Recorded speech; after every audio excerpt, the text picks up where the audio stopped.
কষ্ট করে নিজে পছন্দ করে আমের আড়ত থেকে নিজে যে আম নিয়ে আসলাম বাসায় খাওয়ার জন্য। আমি আমটা এনেছি যাত্রাবাড়ি আড়ত থেকে, যেহেতু আমার বাসা জুরাইন, তো যাত্রাবাড়ি আড়তটা আমার জন্য কাছে হয়। এই হচ্ছে আমের সাইজ, আমরুপালি। এই হচ্ছে আমের সাইজ। এখানে ছোট আছে, তবে একেবারেও ছোট না। আমগুলো একটু কাঁচা কাঁচাই মনে হয় না? হ্যাঁ, কাঁচা এনেছি, কারণ আমরা যেহেতু নিজেরাই খাবো, তো রেখে রেখে যাতে খাওয়া যায়। এই হচ্ছে আমার আমরুপালি।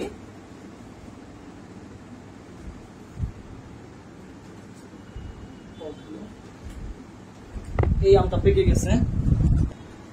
আমগুলো আমি নামিয়ে রাখছি। দেখতে পাচ্ছেন আমরুপালির কি সাইজ, এখনো কাঁচা আছে।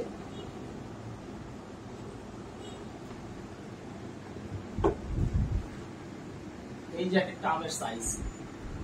আমগুলো খুব বড় বড় আম নিয়ে এসেছি আমরুপালির, এবং কাঁচা এনেছি যাতে আমগুলোকে 2 দিন 3 দিন রেখে খাওয়া যায়।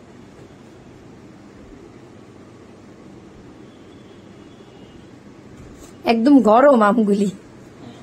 এই যে দেখো। হ্যাঁ, সুন্দর।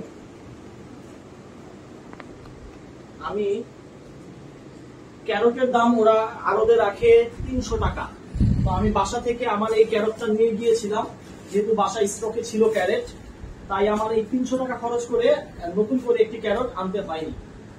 এটা বাসার ক্যারট। ওরা ওজন দিয়ে 24 কেজি আমের দাম আমার কাছ থেকে রেখেছে। আড়তের প্রসেস হচ্ছে যে আমের কেজি একটা রেট ধরে, এবং তারপরে তাদের আড়তের একটা খুচরা চার্জ আছে, সেটা হচ্ছে 10% ওরা আড়তের একটা চার্জ ধরে। তো আমার আম ধরা হয়েছিল 24 কেজি। এই হচ্ছে ওদের আমের রিসিপ্ট। এখানে 24 কেজি 75 টাকা করে 1800 টাকা এসেছে, এবং আড়তের যে চার্জ সেখানে হচ্ছে 180 টাকা। টোটাল আরো 10 টাকা এবং আরো 20 টাকা আমি দিয়েছিলাম হচ্ছে একটা লেবার চার্জ। এই 2010 টাকা আমার চার্জ হয়েছে, আর যাতায়াত গাড়ি ভাড়া সহ আমার প্রায় 150 টাকার মতো পড়েছে।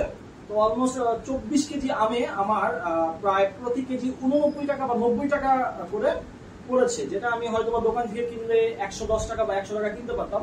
তবে দোকান থেকে না কিনে নিজে একটা জায়গা থেকে আড়ত থেকে নিজে যে নিয়ে আসবো, এই জন্যই কিন্তু আড়ত থেকে আমার এই আম কেনা।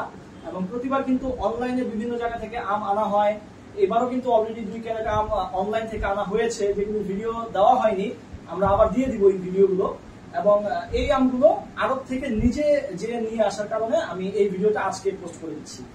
তো কারা কারা আম নিজেরা আড়ত থেকে কিনেছেন এগুলি আমাদের কাছে কমেন্টস করে জানাবেন, এবং আমার এই আমের সাইজগুলো কেমন, বড় হয়েছে কিনা, বা আমি আসলে আমগুলো কিনে কতটুকু ভালো হয়েছে, আপনারা কমেন্টস করে জানাবেন। আমের সাইজগুলো দেখেন।